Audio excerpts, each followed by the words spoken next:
again, too, you've brought up so many wonderful topics and so important.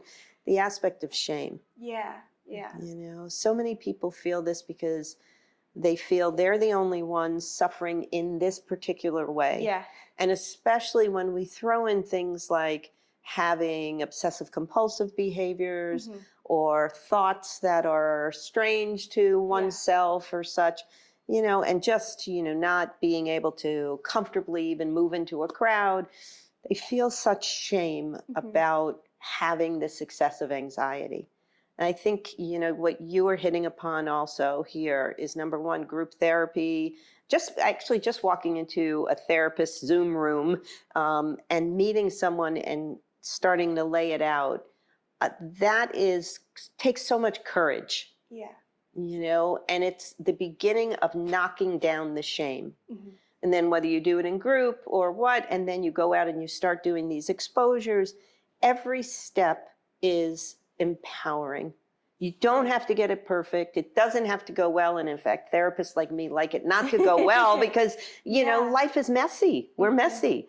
And, it helps you, though, to see that, what, I'm not the only one who dropped my tray in the cafeteria or whatever it might be. I don't need to be ashamed about this. Yeah. I need to learn from each experience and empower myself. But shame is so hard, and it also keeps people away. Yeah, it's really challenging, and it's such a barrier to accepting help and even wanting help. And it's so interesting because, like you mentioned, that everyone feels like I'm the only one that struggled in this way. And that was just such a constant narrative in my experience. No one's been this depressed. No one's been this anxious. No one else doesn't know why they're depressed and what to do about it. I feel like that's a very common and universal thing. I think we also get so wrapped up in almost like the way that things present. Like, well, I'm not self-harming, or I don't have suicidal ideation, or I'm not as bad as that one.